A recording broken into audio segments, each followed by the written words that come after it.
Hi, welcome to EarthAngelTV, the show created by Earth Angels for Earth Angels. Today's episode is a little bit different because I've asked Roberta Smart to be with me here today to talk about ACD. Now, if you missed the episode that I aired of the interview I did with Roberta, you discovered something called ACD, and that's what we're going to talk about in this episode. So, this is Roberta. Hey, ACD. It came up in a conversation when we were talking about the struggle of being an Earth Angel and how, as an Earth Angel, you have a compulsion to help, which literally hit me like a ton of bricks. So you've got Angelic Compulsive disorder. Let's repeat that. Angelic Compulsive disorder. It's a thing. You have a compulsion to help people. And this is the whole thing of being an Earth Angel. You're here on this planet to help people. You are here to nurture and care for and look after and all those things. But in this episode, we're going to talk about how to perhaps help yourself so that the ACD doesn't take over your life, so that you're not exhausted, burnt out, and quite useless. Absolutely, because one of the biggest things that we've been hearing again and again and again from readers of the books and viewers of the videos is, I know I'm an Earth Angel, but I can't stop helping other people. I can't stop putting other people first. I'm getting walked over. I'm getting taken for granted. It's affecting my health.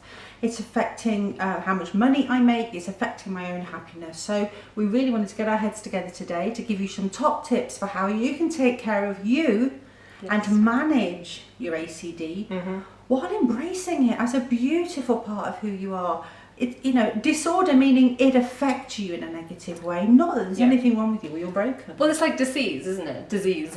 It's dis-ease. Your body is not at ease, therefore, something's out of alignment, something's off kilter. It's not that something's wrong, it's just that something needs looking at, something needs sorting. And the same with disorder, it's not in order. Yes, yeah. That's all it is. It's not a condition, well, it is a condition, I guess, but it's not something that's irreversible, it's not something that's permanent, it's something that you can actually learn about and change by adopting slightly different practices. So with angels, incarnated angels in particular, but Earth Angels as well in general, you've got this duty, this need, you have to help people. You can't see a person in need and do nothing. And if you don't do anything, which some Earth Angels, they do say, actually, no, that wouldn't, help me to do something about it. You have this kind of guilt or shame or like, I should have helped that person, I should have stopped, I should have done. Absolutely, and these are the sort of the top symptoms, if you like, that make you know you've got ACD, that you're not just making a fuss or being oversensitive or all the things people have called you. You have a massive sense of shame and guilt over things that you literally had no ability to change or to help, but you carry that with you. And you have this massive compulsion. Again, people outside are saying, why are you sticking your nose in? Why are you bothered? They're nothing to do with you. They're not your kids. They're not your people. It's their own choices. And you know that it's soul's choice and they have their own path to live and everyone must learn their lessons consciously. You know these things. But the gut, the feeling, the heavy, it just... You have to. Oh, yeah. And it can get out of whack, quite frankly. So, some ways to protect yourself, because I think Earth Angels, they take on so much of everybody else's stuff. Yeah. So you might be able to sit and help somebody and chat to them, but you need to not take on everything that they're throwing at you. You need to be able to put some protection up. So one way is to do the bubble technique. So if you want to explain the bubble technique. Sure, I was going to say, I would say almost like it's a morning routine as well. Yes. Don't wait until you're faced with a trauma that you're responding to. So morning routine is getting out of bed, planting your feet on the floor and grounding. You've all heard about grounding. Imagine the roots coming out of your feet. So grounding, and again, we're going to whiz through a lot of things, but you can Google any of these terms and you're going to get loads and loads of information, or come back and we'll do more videos. Or ask Roberta or ask myself. Chase us up. But the bubble technique's fantastic because you literally just imagine yourself in an egg-shaped bubble that goes beneath your feet, above your head and surrounds you completely. It is as wide as you. So if you stretch out to your fullest width, which in my case is 6 foot, the bubble will expand and retract accordingly. Then with your breath and intention, fill that bubble with a colour which gives you ease and peace. So a sky blue is a beautiful healing colour. A bright white light will give you that real sense of angelic purpose. Or if you just have a favourite colour that comes to mind, avoiding red and black and grey, as they tend to have negative connotations. All the other colours will give you protection, support for the various chakras in your body, and help you know that you are protected. And then you can stick a mirror on the outside of that bubble. You can stick armour. You can put spikes. Mirrors are my favourite. Mirrors, because it reflects back to another person. Yeah, so you can go, actually, you can have it back. And also, you know, you're reflecting love back as well. It's not like you're being cold or distant or cut off. A bubble doesn't stop you from being able to empathise with someone. What it stops you is from taking on their stuff, especially if you're a healer, if you're a nurturer, if you're a mother, if you're a nurse, if you're a carer. You're going to absorb all those energies from that person, and you don't need to do that. That's the thing. You can be a very effective, amazing earth angel, helping people, making a difference without taking on their stuff. You don't have to take it on. It's not part of the description. You don't have to do it. So it's being aware that, yeah, in the morning, get up, ground, bubble on. And I mean, I have a bit of a joke with my friends, and I'm just like, make sure you got your rainbow shit shield up. And if you can make it kind of a jokey thing, it helps you to remember. You know, I mean, that's the thing. I have a terrible memory, so I forget to put the protection up sometimes. And to be fair, once you've done it quite a few times, it will naturally kind of be there anyway. I mean, it's good to have a daily practice, definitely. And you can reapply it as many times as you want through the day. So if you find yourself then heading towards a situation, so for me, going into the supermarket, all the fields, or into town, into the city, I literally, you can see me walk there, go. And I'm just this sort of like, just consciously aware, above, below, and around. I can see it. I'm aware that it's there. Just quickly refreshing it in my mind, because of course the intention is the deed, and that's simply all you have to do. Yeah, is to intend the protection. So the other way I would say, being angels, is call in the angels. You know, we often think, oh, they got better things to do than, like, you know, protecting me from this person's stuff. They are there to be asked for help. And this is a really important thing, is that you have free will. Your guardian angel is with you at all times. You've got all the different archangels for different things. You know, Raphael for healing and Michael for protection. And they're all there waiting. They're ethereal. They are omnipresent. They are everywhere all the time. So you can't take up their time with trivial things. It's not possible. But your guardian angel in particular is with you at all times. And they are literally just sort of sitting around going, I could help you with that. But you need to ask. They need your permission. And you could do a sort of blanket permission thing in the morning when you put your bubble up and you get rooted to go, angels, if there is something that you can see I need help with today, help me. You know, but they still need the permission. They need, unless you're in a life or death situation and they're trying to stop you from going home before you're supposed to or whatever, they won't step in without you expressly saying, I need help with this. I mean, this is one of the universal laws. You know about gravity, you know about time, although that's questionable. We know about the law of attraction, you know about all these things. There is the law of angelic interference. It's free will, absolutely. They cannot step in without your free will. And it's a weird thing, because it's something I didn't do for a very long time before a chiropractor was working on me, and he said, well, you do know you have a team of angels, don't you? And you do know that you should be working them. And I literally got a telling off. He said, you've been working with your healing work for so long, you're so advanced, you do so much work, why are you not working with your angels? And I got a real bollocking off my chiropractor.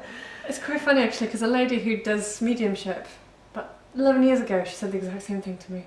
She said, you've got a whole host of angels around you. And I went, yeah, right, whatever. I didn't believe that. We were cynics too once, you know. There was a day when we didn't know all this. Everything that I now believe in or like or, you know, passionate about, I once thought was absolutely off the wall, crazy, and didn't believe it. So, you know, we've come a long way. We really have. And we're, you know, there's no judgment. You know, a lot of people are going to watch this and go, you're completely nuts. And it's fine, because you may or may not ever get to understand this, but for goodness sake, breathe deeply, drink water, ground yourself and put your protections on. They're really basic simples, whether you're a human, an earth angel human, or whether you're just having a bit of a tough time. Yeah, because it is just, everything is energy, everything is, you know, moving, everything is connected to everything else. This is the thing, you know, I mean, and most people, ask any person on the street, are you affected by an energy when you walk in the room? You know, can somebody affect your energy if you're around? They'll go, yeah, absolutely. It's a normal thing.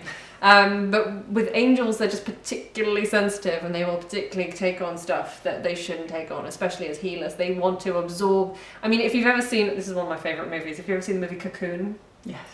and they have this ability after being to the other planet with the aliens, they have this ability to heal, but what they do is they take on the pain themselves, and the lady does it for the child that's hit. Isn't the child hit by, and she takes on the energy, and she then goes into a coma because she's taken that pain onto herself. Well, that's what Earth Angels do. We take on other people, we absorb other people's pain, and we just don't need to do Did the it. same thing in Paul. Right. When he's the alien. Yes. Yeah. Yeah. Paul the alien, and he takes it, and he actually takes the gunshot He does. and dies. You're right. Because he takes the pain away. I'd forgotten about that. I love Paul as well. So many good movies out But there. we do this, and you So- do this without noticing. I mean, it's one of the things about Earth Angels and empaths and the whole spectrum of us that are walking this path is we don't just sympathise and understand and want to hold space. There's so much more to it than that. We literally suck. We just feel it. Just And yeah, you know, on we every want to level. take it away from Yeah, you and yeah. carry it. So again, it's why I say drink water and breathe, because it's really important that Absolutely. you're releasing everything that you're processing in the day. And no, none of us drinking enough water, and none Absolutely of us are breathing No, properly. I know. Which is probably seriously lead us into a whole nother conversation. Yeah, I mean, but- although breathing properly, one of the things, because I didn't really know I wasn't breathing properly until somebody said, when you think about it, logically, when you breathe, you should be expanding your lungs, right? Simple, okay? Lungs get bigger as the more air goes in, but what we actually do, and babies don't do this, but we learn somewhere along the lines to do this, is that we actually suck in our lungs as we breathe in. I just did it just then. You know, I'm breathing in the air, but I'm sucking up my lungs because I'm moving my shoulders up. And belly breathing, and the simplest way to see how you're breathing is to lie flat on the floor, get a pile of books, not a huge pile of books, but a small pile of books, put them on your belly, breathe in and move the books up as you breathe in. And if you breathe in, it should look like this. Did I move? No, but my belly did. You can't see my belly. And that is naturally how babies breathe. Well, I'm just but thinking, we when my just son was born, I remember him lying in bed next to me after I'd fed him, and he's lying there, the perfect corpse pose. His head is fully to one side, completely flat. And I'm looking at his neck muscles going, my head couldn't do that. And as he's breathing, his belly is going up and down. And I'm looking at him going, look at that perfect human. And we would physically struggle to do any of the things he's doing, to lie there in that open pose, to lie there with his legs and feet in that position. We would be more contracted. To breathe in the belly, to have his head so flat. Yeah. Everything was just so perfect. And I remember it hitting me like a ton of bricks. We work so hard in adulthood to get back to what we knew innately as children. Absolutely. So, belly breathing. Perfect. So, yeah, there is loads. I mean, we'll probably have to do another episode. Call in your angels, Yeah, call massive. in your angels. Talk to your angels. They're listening all the time, which might sound a bit creepy, but it's not creepy because they're angels. They don't judge. Angels don't judge. This is the perfect thing. So stop judging yourself. That's the thing. They're not judging you. And if other people are judging you, who cares? That's a whole other episode. But ask your angels for help. They are there to help you. That's their job.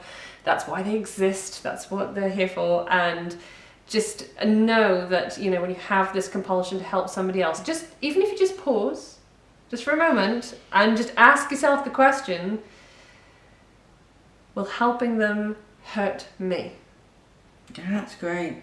Will helping them That's really good. hurt me? Because if the answer is yes, then it doesn't mean that you won't help them, but maybe you'll just go, well, I can't help you, but I'll help you to find some other way of doing it. Or, you know, maybe just... Sometimes you just take a step back. Yeah, just refer them to somebody else, or just say, look, you know, I would love to help, but... Well, actually, I've always wanted to say this and I've never said it, but if you've ever watched Friends, I love Friends. And there's a line where they ask Phoebe to do something and she's like, oh, I really wish I could, but I don't want to.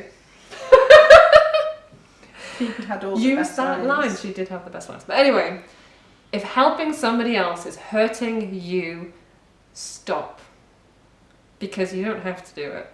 You're not obliged to do it, you don't have a duty to do it, and you may feel that you do it. It may feel icky when you say no and you put yourself first, but I promise you, you need to, because you're important, your purpose here is important, and if you burn out really fast, then you're not going to be able to help anybody at all. So I have to say at that point, if you think you've got ACD, reach out and ask for help. Yes. Ask your angels and contact us. Leave a comment under the video. Let us know how you're struggling, what it is, where your compulsions lie.